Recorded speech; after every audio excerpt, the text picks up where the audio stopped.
Can you hear it with your ears? Can you see it with your eyes? Can you feel it wiggling between your quivering thighs? That thing with James. Once every millennium something will come along. When you feel it you will know it, 'cause it's coming on strong. That thing with James. Sit back, relax, deep breaths, no stress. Let me come inside your mind. I promise you it won't take long, the change will happen soon. You will feel something so special growing deep within you. That thing with James. That thing with James. That's me. Hi, welcome to episode 8 of That Thing with James J. Asher II. That's me. At least I hope it's episode 8. Otherwise, I just told you a wrong episode number. But I think it's episode 8. Alright. Well, this is yet another special episode. Every episode's special. Because you're here to watch it. And I'm here to record it. Which means we're alive. Whoa! And nothing's keeping us from doing whatever we're doing at this moment. How about that? Wow. Oh, excuse me. That was gross. I just tasted the Ezekiel bread that I had. In your grocery store, if you look in the freezer section, you'll probably see some breads called like Ezekiel or Genesis something from the Bible. It's kind of weird. It's kind of a weird brand name. It's a weird name to give your fucking bread. But the bread's really good. It ain't cheap. It's like $6 for a loaf. But if you want to splurge, the bread's really, really hearty and really good. And it lasts quite a while. You gotta keep it in the fridge because it comes frozen. Keep it in the fridge for a day. Let it thaw. And it won't get soggy. And it's made out of just all sorts of sprouted seeds and stuff like this. And it's just really good. Really good bread. It's great to toast as well. Yeah. Well, this is my our special St. Patrick's Day episode. How about that? I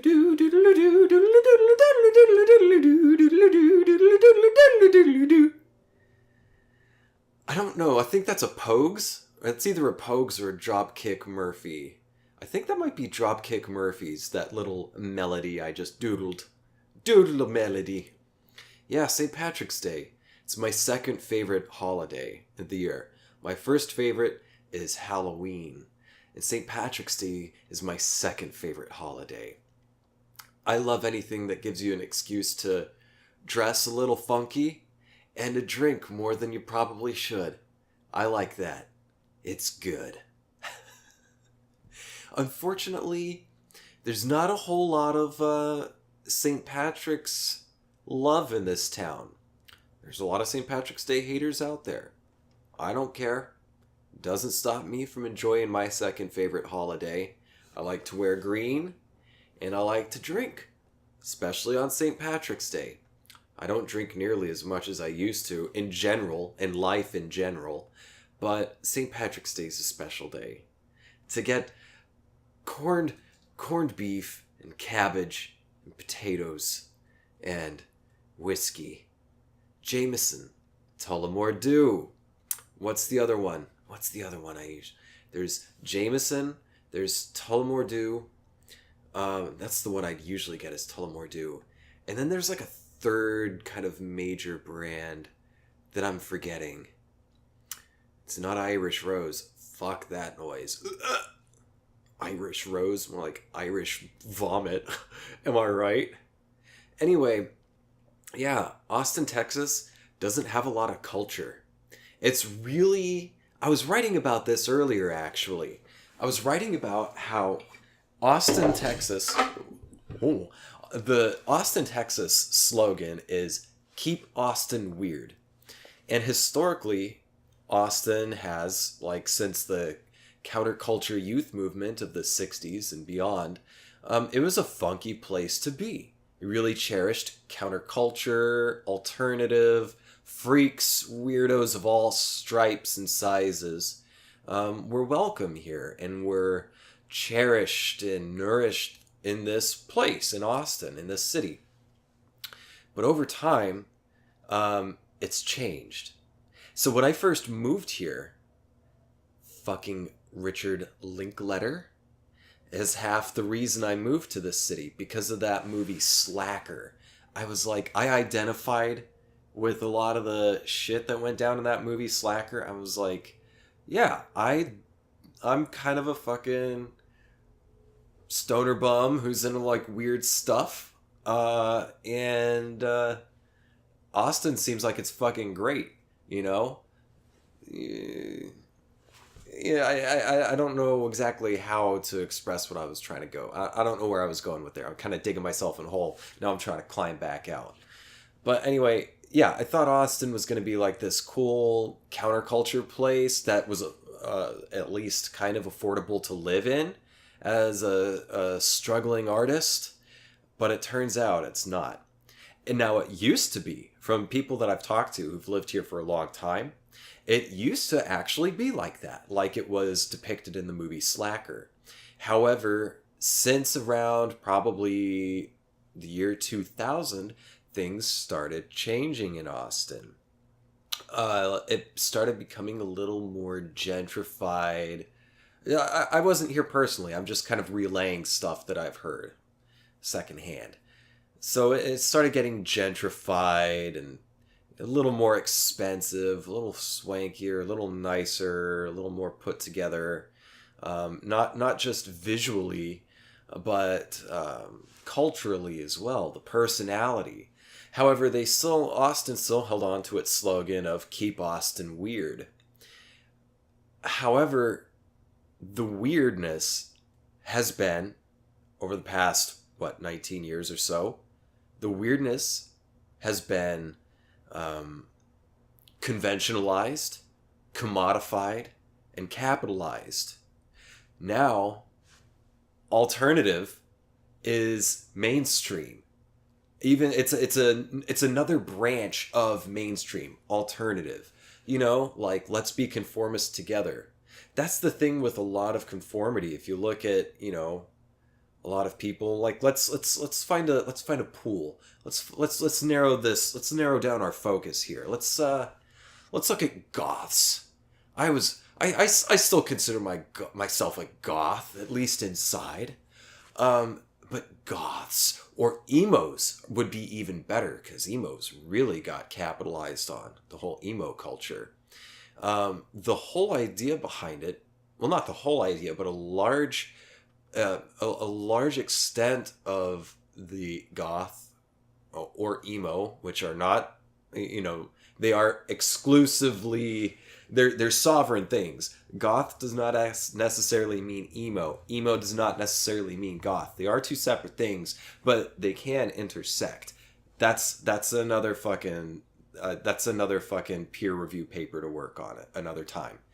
What I'm getting at is the idea of, like, I want to go against the mainstream. I want to go counterculture. I want to be different. I want to be unique. I want to get my fucking bangs fucking straightened, cut short around the sides and the back, long bangs over the face because I'm a sad boy, dyed black hair, shock of red or blue or purple or like just fucking frost in my hair down the bang somewhere, maybe like spiked blonde tips in the back or something. That would be like an extreme Guy Fieri emo hairdo.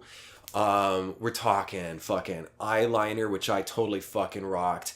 And rocked well, if I must say. And I must say it. Fucking, what else? Shredded t-shirt, Afflicted or something. No, Afflicted's that shit brand, isn't it? It's not I think Afflicted might be a shit band, too. It's a shit band for a shit brand. Maybe. I could be mixing things up. Afflicted. I feel like Afflicted might be that brand that was kind of like the goth leg of Ed Hardy t-shirts, which was another bullshit fucking fashion that I'm sure is still alive and kicking in Oklahoma, Florida, Georgia, anywhere that's not that's not become anywhere that has not become what's the word I'm looking for? Oppressively hipster. You get your fucking skin tight black jeans, Vans or Chucks shoes, a studded belt. You might even wear a second belt. So you've got one studded belt that goes like through the loops of your skin black, tight denim, skinny jeans. And then you've got a second studded belt that kind of hangs on your hips outside because there's no more room under the belt loop in your jeans. So you've got the second one to hang down, kind of like a fucking badass gun belt. Studded. Here, I've got some studded shit for you. We've got a studded bracelet here for those who are watching. A studded bracelet, which I'm going to put on. I've had this thing since I was, 17 or 18, when I started figuring out who and how and why I was. I got this thing somewhere, either at Hot Topic or at this place called Walls, which was like a overstock place in Muskogee, Oklahoma. Okie from Muskogee. Yeah, studded thing. I'd love to have the studded bracelet that Hunter S. Thompson wore, but dude, I've tried looking for that shit online, like Etsy, everywhere. Can't find it. If I can find something similar to it, it's ridiculously expensive. And this thing, it's this part of this studded leather black leather bracelet, this part that goes through the buckles kind of been falling apart forever. And the weird thing about this black leather pleather studded bracelet is that when I wear it when it's really hot and I start getting sweaty and stuff, if you wear a watch a lot of the times and you start sweating, it can get a certain funk to it. Well, I don't know precisely what this bracelet is made out of, but when I sweat and when it should be smelling funky, it actually ends up smelling like patchouli, which is cool because I like the way patchouli smells. Well, before you know it, as a emo, I basically described an emo. Before you know it, in your pursuit to be nonconformist, you saw other people who were being nonconformists, and you said, I want to be nonconformist too. And I really dig that person's fashion. I dig what they're preaching. I'm digging what they're all about.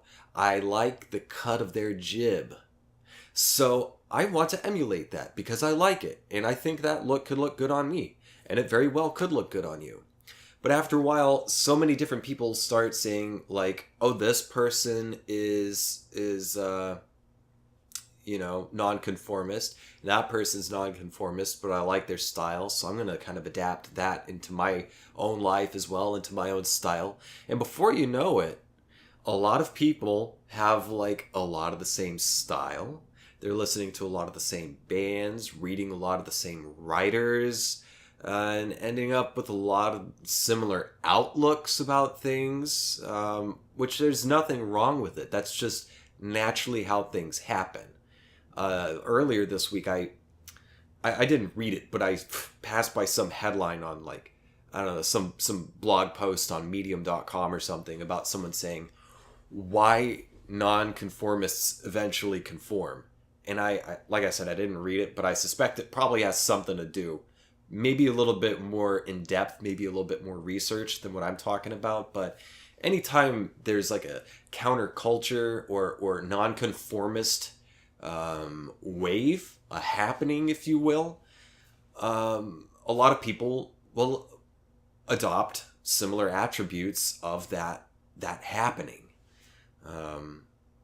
because we like to mimic things that we like. That's a lot of how humans learn, is through mimicry.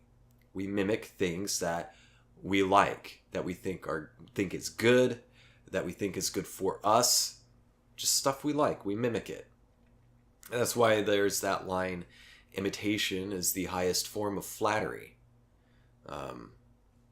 Yeah, because you're mimicking something that you like, or something that brings you joy. Well, anyway, Austin... Alright, let me back up. Nonconformist movements eventually end up becoming conformist. You eventually end up saying, let's be nonconformist together. And then there's this sort of just incestuous influence within the sphere of this cultural bubble of nonconformity, in whatever form it manifests.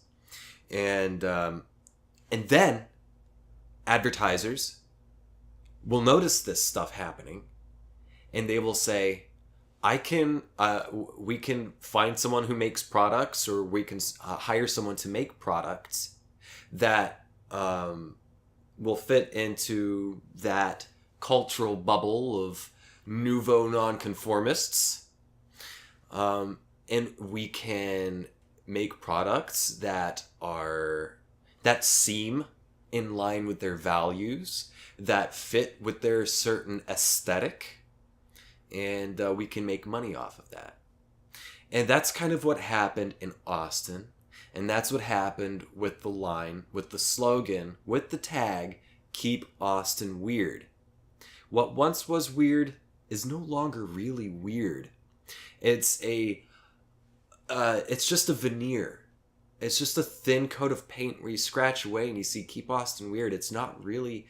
I mean, yeah, there's still weird people here for sure, but fucking there's weird people everywhere. There might be a few more weird people here, but they're not as, say, embraced as they once were, because Austin is constantly being gentrified. It is, as are many cities, but Austin is often recognized as always having cranes in the skyline. If you look toward downtown or anywhere around it, you will always see a crane somewhere. And I'm not talking about the bird. I'm talking about the building scaffolding of giant crane, because a new building is being built. Some new condos are being built. And with that comes gentrification, comes a higher cost of living, comes a driving out of the people who were living there before, people who probably lived in a lower socioeconomic status than those who are coming in and moving into the nice, expensive new condos, and sort of fetishizing the once alive but now vacuous concept of weirdness in Austin. Now, it is still weird compared to some places. Compared to a lot of places, it's weird. So compared to, I don't know, my hometown in Oklahoma, it's definitely weird here. But my hometown in Oklahoma is really fucking weird too, in its own way. And it's a genuine fucking weird. It's just not necessarily the kind of fun, let's drop acid and, kick around some conspiracy theories kind of weird. It's more like, squeal, piggy, get off my land kind of a weird. But anyway, yeah, I was just writing about this earlier. I don't know if I mentioned in the last episode if I had finished my book, or if I was like 10 pages away from finishing it. I think I might want to read something to you. Here. It's like the last bit. Can I do that? Can I read that to you? Would you mind? I hope I'm not giving away too much. I've been working on this thing for a long time. I've gone back over and revised and revised and revised. And revised again. I think I'll read this to you. It's near the end, or possibly maybe even the end. It's definitely in the latter part of the book, which has come out to about like, at least on the type that I've got in the Word document I've been using, it's come out to 478 pages. And then the word count is 140,381 words, if I'm not mistaken, because I did a little bit more revising this morning. I've fucking redone the ending so many times just because it was so campy, and then so campy, and then so campy. And I'd cop out. Like, everything else I've tried to make is fucking, badass, not bad. I've tried to make everything as, like, genuine as possible. But the ending always just felt a little forced and disingenuous. Like I was trying to get something.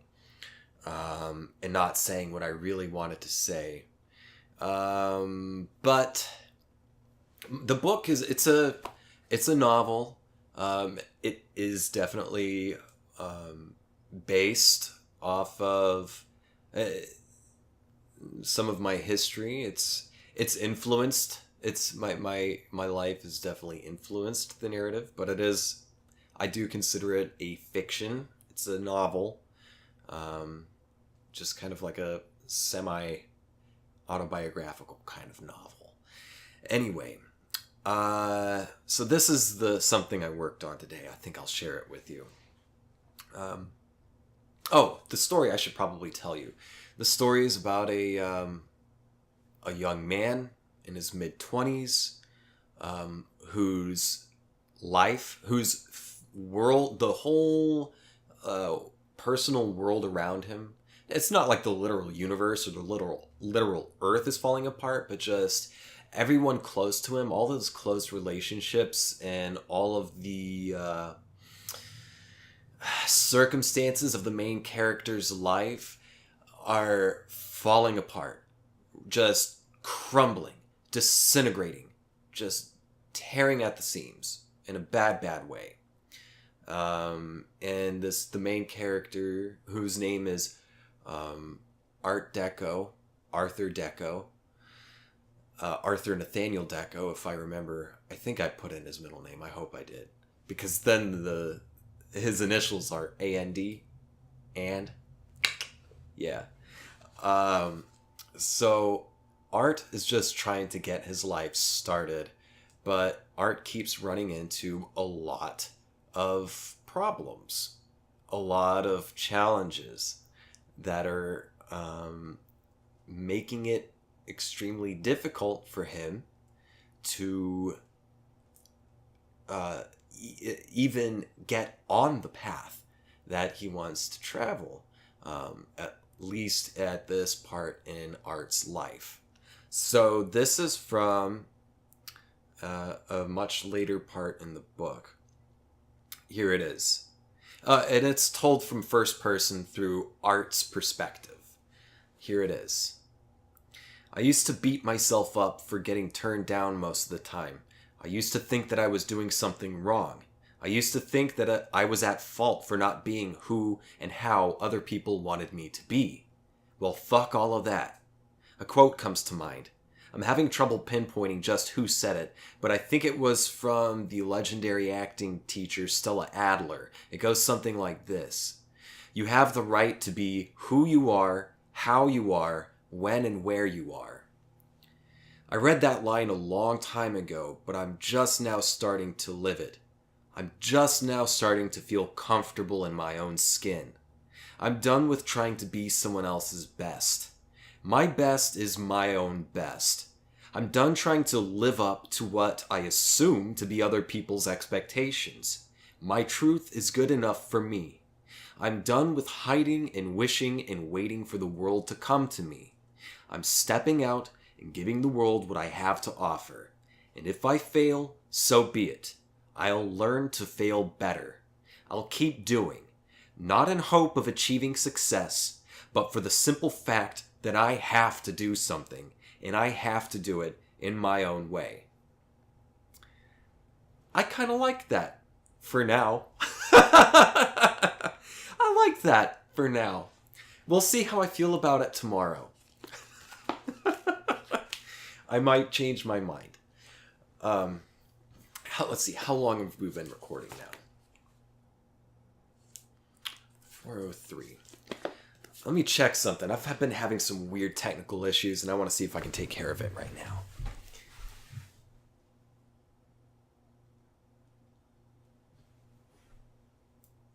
Okay. You know what?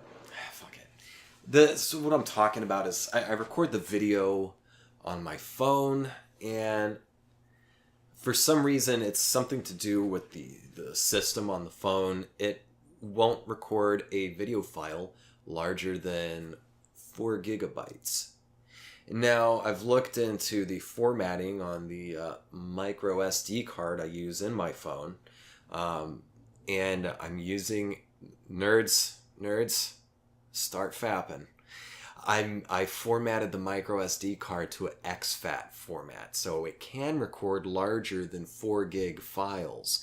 However, something about my phone does not allow anything larger than 4 gig. So in a lot of my episodes, that's why you'll see a random clip, like there's something missing. That's because there is indeed something missing. Because my phone will start recording on a separate file, and it'll skip over a couple seconds maybe.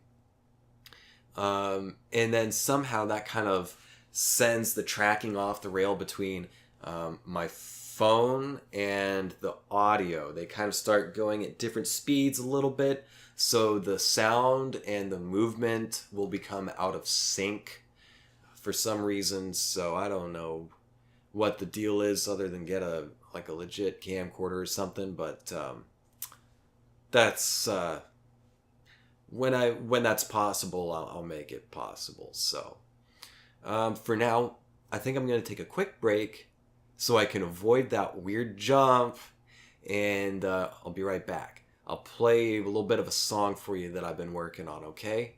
Happy St. Patrick's Day. I hope you've got a drink in your hand, and I'll see you, chug that shit. While I'm gone, chug that shit. I'll be right back. You're not going to even be able to tell, It's just going to be like that, probably. Can you chug an entire Guinness like that? Let's see. All right. 1, 2, 3, go! So, since I always forget to say this, well, I don't always forget to say it, but it's kind of hard for me to remember to say this in the middle of my episodes, so I'm saying it now. If you have questions, comments, suggestions, or if you need advice, I've got answers for you. You can email me at ThatThingWithJames@gmail.com. I'm good at giving advice. It's not always good advice, but I'm good at talking. ThatThingWithJames@gmail.com. Also, if you got some extra change lying around, please pay a visit to my Patreon account. I have a link in my description usually, and it's patreon.com/thatthingwithjames, patreon.com/thatthingwithjames. So if you want to help support this show, by all means, you're welcome to. I've got different payment things, different payment levels, whatever it's called. Also, if you're watching this on YouTube, please be sure to like and subscribe to my channel, and tell your friends about the show. Who knows? They might like it. They might glean some knowledge out of it. Also, you can find me on Twitter and Instagram, both with the handle @JamesJAsher, and I also have a website, jamesjasher.com. All right, back to the show. I'm back! Oh, that was good. Now there's not going to be any weird clipping. You're not going to miss 2 seconds of my very important rambling. Yeah, so yesterday I started coming up with a new riff. Something came to me. I've got a lot of the lyrics I'm working on the lyrics. I'm not super happy with the lyrics right now, but I'm getting there. The whole crux of it is a phrase that I heard recently called phrase. Man, that's getting kind of dark. Let me turn on the lamp. The whole crux. That's a little better. Man, it's been kind of glum and gloomy weather lately. Anyway, the song, I heard a line that went like, things won't change if things don't change. And that struck me. I liked that. So that's kind of what the song's about. I don't think I'm not going to sing much of the lyrics. I'm just going to give a little taste. It's a work in progress, but it goes something like this. And I need to work on some of the transitions on some of this, but here we go.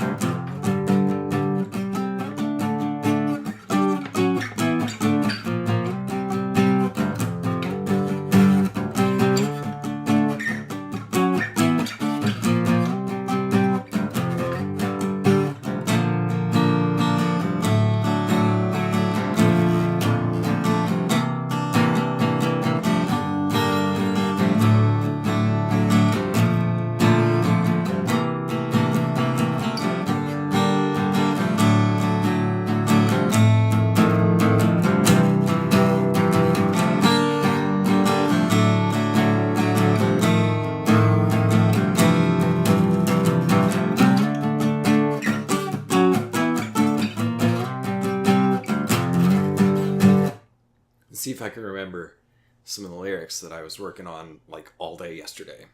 Trying to get them working here. Let's see here. My hands aren't shaking. How about that? Getting more comfortable. That's good. That's good. Okay, here we go. I think this was the second verse. Goes something like this. Let's see here. Go outside and look at all. Go outside and look at all the pretty yards. Pass a happy family, a baby and 2 dogs. Someday I'll have a yard to play in, but I don't see that day coming anytime soon.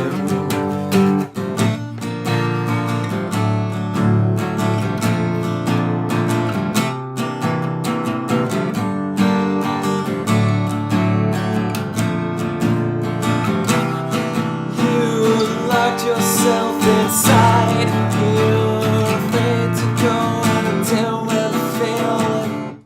All right, let me look. Man, I fucking broke it. I broke the jam. Okay, let's see. I've got the lyrics here. You locked yourself inside. Oh yeah. I liked this part too. All right, let's try this again, huh? All right, here we go. Go outside and look at all the pretty yards. Pass a happy family, a baby and 2 dogs. Someday I hope I have a yard to play in, but I don't see that day coming any soon.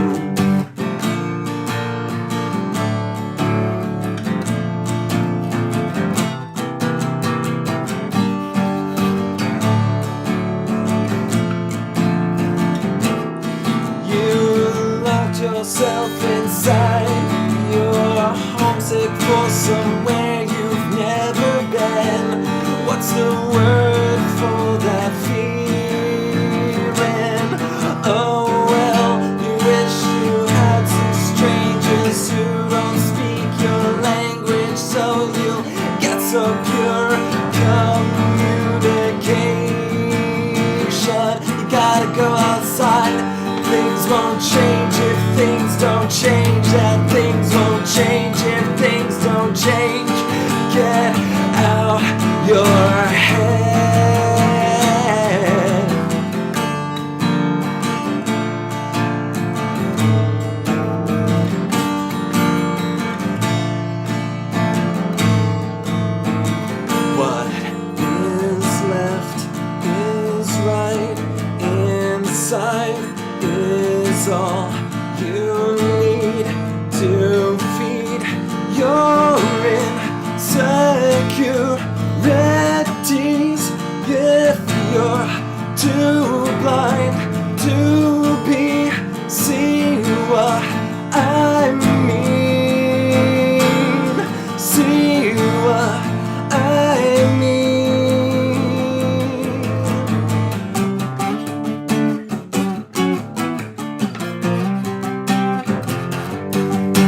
outside and feel my sighs and hear the words the wind away. My arm's blocking the lyrics. I don't remember. Yeah, I'm working on it. Speaking of music, dude, I have fallen in love with this one song by Hall & Oates. Now, I've known about Hall & Oates for like ever, but I've never really given them a chance. I always just laughed at the idea of them because of their anachronistic pictures. They're just so like, their quintessential 80s look with the fucking mustache and the mullets, potential permage going on. I just used to laugh at how funny looking they were, and I never really listened to their work. And then this week, I actually sat down and listened to one of their most popular songs. I Can't Go For That, parentheses, no can do. It blew my mind. It's so fucking good, man. It's like a sonospheric orgasm. The way they utilize the different stereo channels, and it just like the sound. I listened to it with headphones on for sure. Just the fucking doodle-doodle-doo, doodle-doodle-doo. It feels like it's floating through different parts of your head, like it's coming down from the sky and kind of like drifting in, like doodle-doodle-doo, doodle-doodle-doo, doodle-doodle-doo. No, I can't go for that. No, no can do. No, I can't go for that. No, no, no, no, no, no, no, no, no, I can't go for that. No. It's great, man. Yeah, so I think I'll give Hall & Oates some more listen. I'll see if their other songs are as good as that one. The whole thing about it was, like at the beginning of the week, I saw England is still going through some, and no one knows what the fuck is going on with Brexit. I'm not even sure what the hell's going on with Brexit. I've tried to read up on it, and I've got some loose ideas, but it seems like there's a lot of misconceptions going around, and just a whole mess of fuckery happening. It's happening here in the US, it's happening in England, it's happening all over the world. There's a lot of fuckery going on. And I suspect there are a select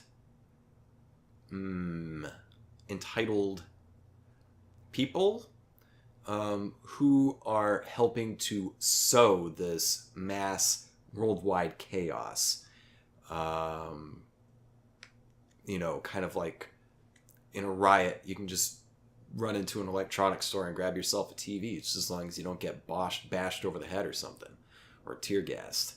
I feel like I suspect there's some people who are doing the opposite of trying to sort through the worldwide chaos we're experiencing right now.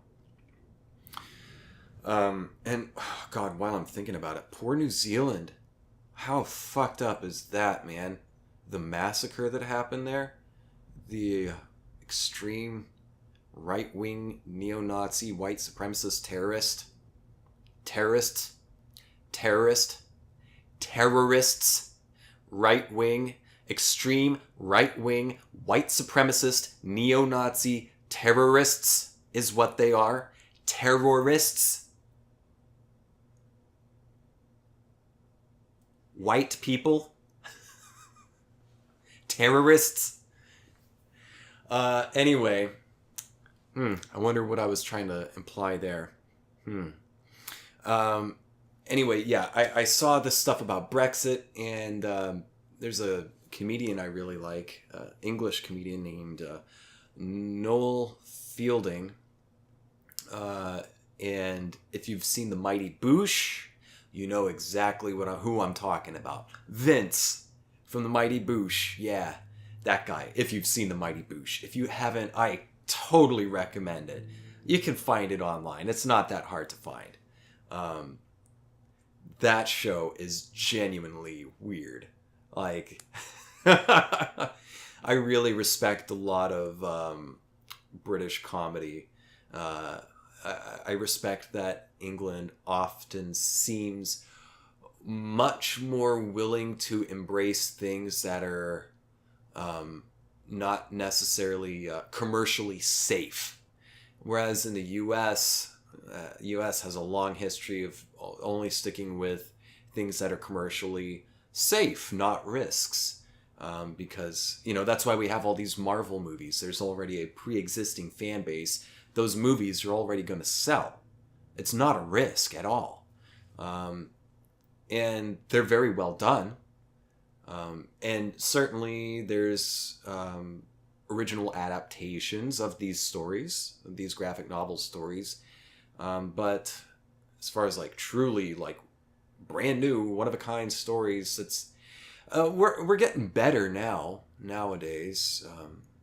But still, just historically, the U.S. has really shied away from taking risks on some artistic endeavors and artistic integrity.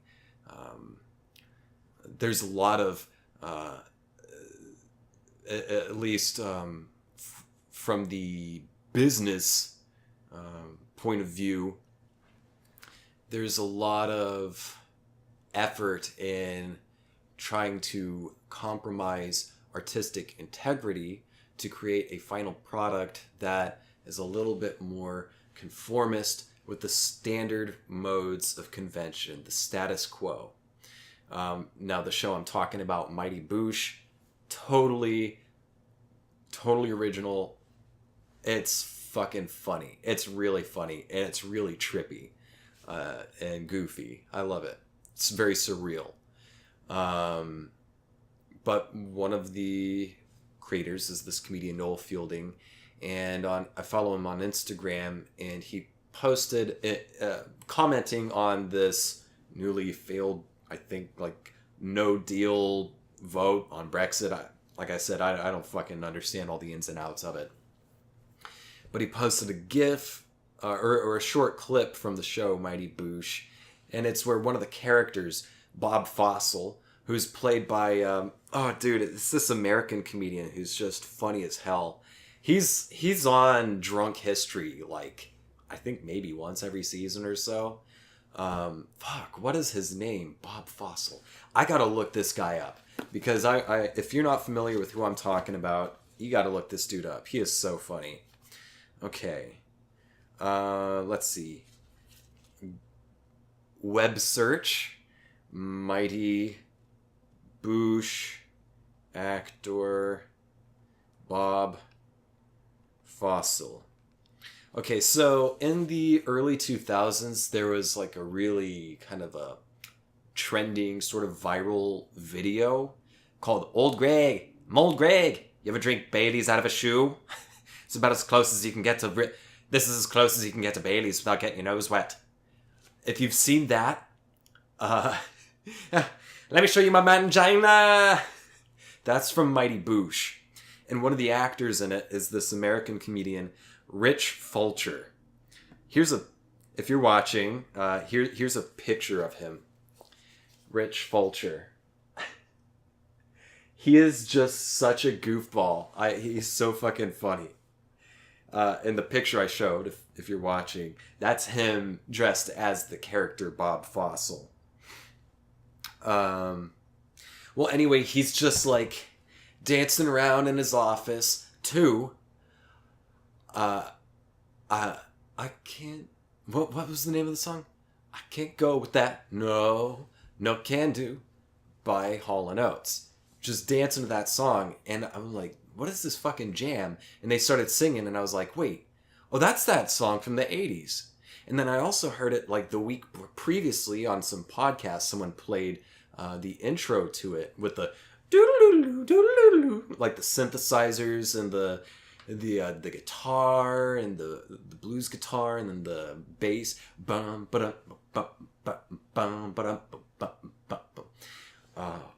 And I was like, this is fucking awesome. What is this? It's ethereal.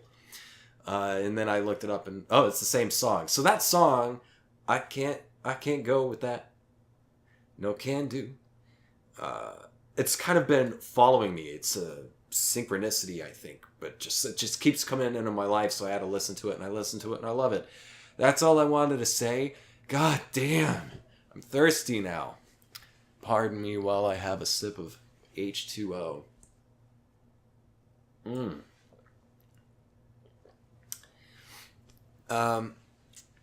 So a couple years ago,